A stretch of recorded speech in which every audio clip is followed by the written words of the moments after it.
Apa kabar semua? Assalamualaikum warahmatullahi wabarakatuh. Ketemu dengan saya di sini di channel yang sengaja saya buat untuk saya bisa berbagi tentang berbagai macam hal yang tentunya berhubungan dengan seni, dengan musik, atau dengan budaya secara umum. Semoga apapun yang saya sampaikan bisa menjadi bermanfaat buat kita semua. Dan kali ini saya akan berbicara tentang conducting, tentang konduktor, sosok yang berdiri di depan sebuah orkestra.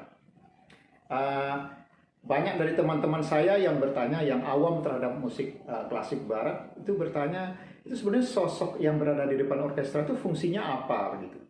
Karena di situ kan jelas terlihat bahwasanya musisi-musisinya itu adalah orang-orang yang jago-jago bermain musik. Mereka bermain pun dengan partitur yang sudah jelas.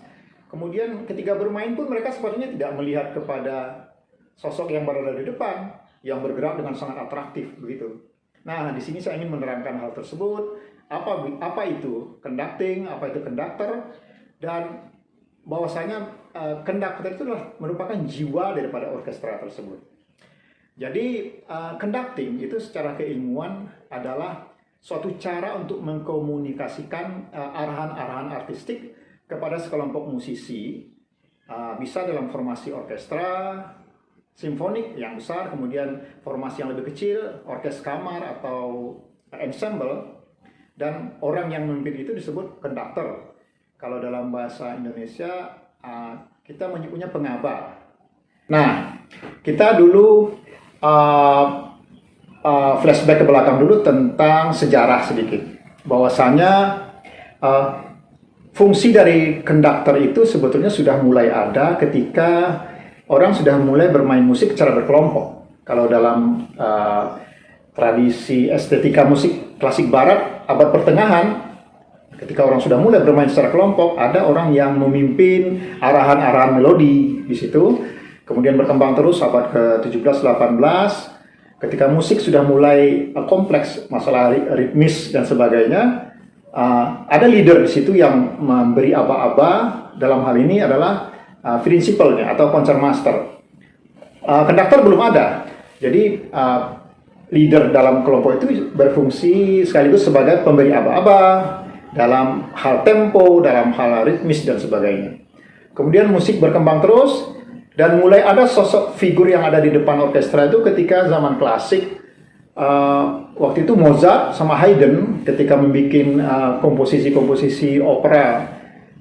Kalau Mozart itu Magic Flute, dia sekaligus sebagai pemimpin orkestra di situ. Jadi mulai ada sosok konduktor dan berkembang terus sampai zaman romantik. Komposer-komposer besar itu juga sekaligus kadang-kadang dia berfungsi sebagai konduktor dalam pertunjukan karyanya. Kemudian pada abad ke-20 mulailah kita kenal para konduktor-konduktor yang terkenal sampai sekarang seperti Leopold Stokowski, kemudian Otto Klemperer, Herbert von Karajan, misalnya Leonard Bernstein, Zubin Mehta, Seiji Ozawa, dan banyak konduktor-konduktor yang terkenal yang namanya sampai sekarang masih dihormati orang sebagai seorang konduktor. Nah, sekarang kita masuk kepada bagian tugas daripada seorang konduktor. Perannya apa?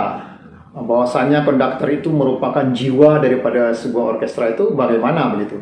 Jadi tanggung jawab utama seorang konduktor itu adalah untuk menyatukan pemain dalam membentuk suara secara ensemble, itu yang pertama. Terutama dalam hal interpretasi. Dia melakukannya dengan memproses yang kritis untuk mengontrol interpretasi musikal sesuai yang dia inginkan. Nah, kalau pengertian interpretasi sendiri kan bagaimana kita melahirkan suatu karya musikal sesuai dengan keinginan daripada komposernya, penciptanya, dan tugas konduktor lah di situ. Karena bisa dipastikan ya setiap musisi yang ada dalam sebuah orkestra akan mempunyai interpretasi yang berbeda-beda terhadap suatu karya musik walaupun sudah ditulis dalam bentuk partitur dengan tanda-tanda, karena interpretasinya akan berbeda dalam hal elemen-elemen ekspresi musikal, misalnya artikulasi nanti mereka berbeda-beda, kemudian tempo, dinamik, frase-frase musikal dan sebagainya. Nah, tugas konduktor lah untuk menyatukan hal tersebut, menyatukan persepsi dalam hal interpretasi. Jadi dalam hal ini seorang konduktor itu haruslah seorang yang mempunyai pengetahuan yang sangat luas tentang karya-karya musikal, juga tentang karakter-karakter instrumen yang ada dalam sebuah orkestra, juga tentang aspek-aspek teknis yang berhubungan dengan produksi suara alat musik dalam sebuah orkestra. Nah, di dalam ilmu conducting itu kan banyak aturan-aturan formal tentang bagaimana cara melakukan pekerjaan itu dengan benar. Ada teorinya, bahkan ada sekolahnya juga. Tapi pada dasarnya conducting itu bukanlah sekedar aturan-aturan formal tadi. Bagaimana cara melakukan sesuai aspek-aspek teori, bukan. Ada aspek-aspek lain di situ yang harus dipunyai oleh seorang konduktor. Karena memimpin sebuah orkestra itu bukanlah seperti memimpin sebuah media mekanik yang akan bergerak melalui tombol-tombol atau kode-kode isyarat. Orkestra itu kan ibaratnya sebuah organisme hidup, ada jiwa di situ. Ada media estetika yang perlu sentuhan emosional, ada perlu rangsangan, ada melalui petunjuk-petunjuk atau arahan-arahan yang jelas daripada seorang konduktor. Nah, makanya conducting itu lebih cenderung sebetulnya bersifat subjektif. Ada gaya di situ. Kemudian ada karakter yang kuat melalui kehebatannya dan pengetahuannya. Kemudian kemampuan psikologis yang bagus dalam berkomunikasi.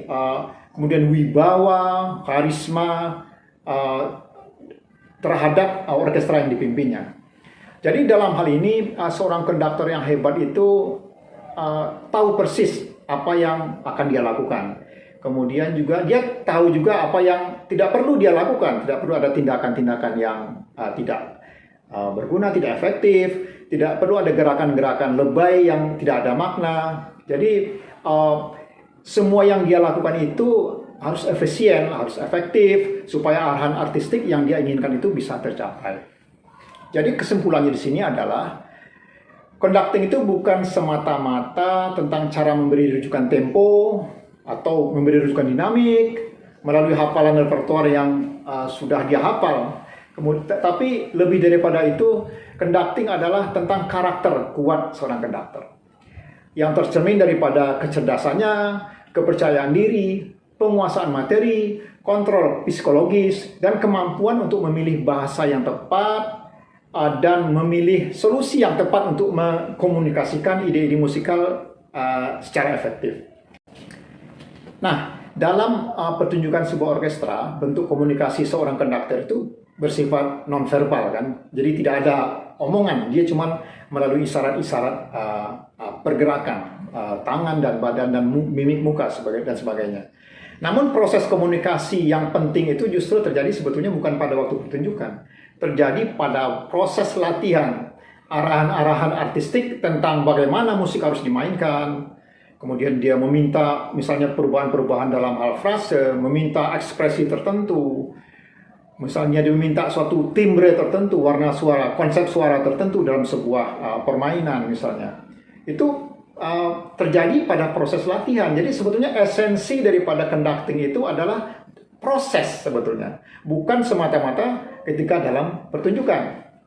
Nah, kemudian dari aspek visual, keindahan gestur misalnya, liukan tangan, ekspresi wajah seorang konduktor itu memang akhirnya menjadi bagian daripada artistik visual dalam pertunjukan orkestra. Tetapi semua itu sebetulnya merupakan efek daripada keluasan penguasaan pengetahuan konduktor. Jadi bukan sesuatu yang dibuat-buat, bukan sesuatu yang bertujuan untuk tebar pesona melalui pergerakan-pergerakan yang sangat atraktif, keren, seperti seorang model, bukan. Jadi itu sebetulnya efek daripada keluasan pengetahuan dia tentang pengelolaan orkestra tersebut.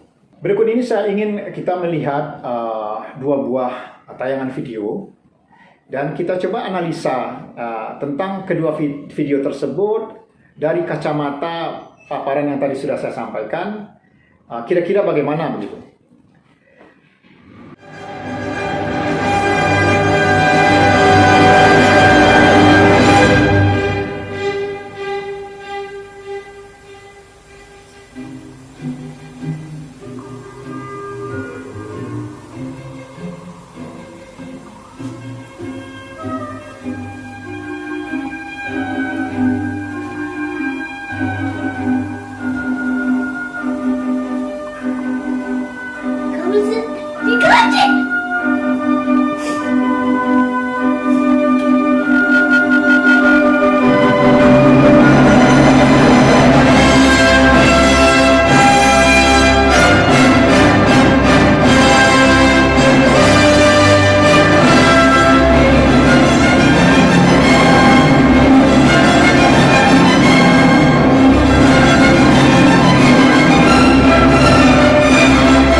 Uh, Tadi barusan kita lihat ada dua buah tayangan video. Pertama adalah ketika seorang anak kecil yang bergerak seperti seorang konduktor. Dari sisi gestur, kemudian gerakan tangan, bahkan ekspresi wajahnya itu, dia terlihat sangat meyakinkan sebagai seorang konduktor yang hebat. Tapi pertanyaannya di sini adalah apakah dia seorang konduktor? Tentu saja bukan. Karena dia di situ bergerak hanya mengikuti musik yang dia dengar. Bukan dia yang mengontrol musiknya. Bukan dia yang membentuk musiknya. Jadi itulah perbedaan esensial antara seorang konduktor dengan seorang yang bergerak seperti konduktor. Kemudian dari video kedua kita lihat, itu Leonard Bernstein. Itu salah satu konduktor terkemuka di abad ke-20. Di situ dalam pertunjukan tersebut, dia seperti sama sekali tidak bergerak. Dia bergerak minimalis sekali, cuma dengan ekspresi wajah. Fungsi conductingnya itu cuma dengan ekspresi wajah, mata, senyuman, dan sebagainya. Apakah dia di situ tidak menjalankan fungsinya sebagai seorang konduktor?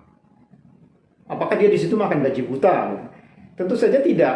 Karena dia pada pertunjukan tersebut merasa tidak perlu lagi untuk show off tentang fungsi dia di depan sebuah orkestra. Fungsi dia itu sudah berjalan dalam proses latihan, dalam proses arahan-arahan artistik yang dilakukan sebelumnya. Jadi di sini artinya adalah konduktor itu bukan ketika dia tampil itu saja. Konduktor itu adalah proses sampai ketika dia berada dalam satu pertunjukan.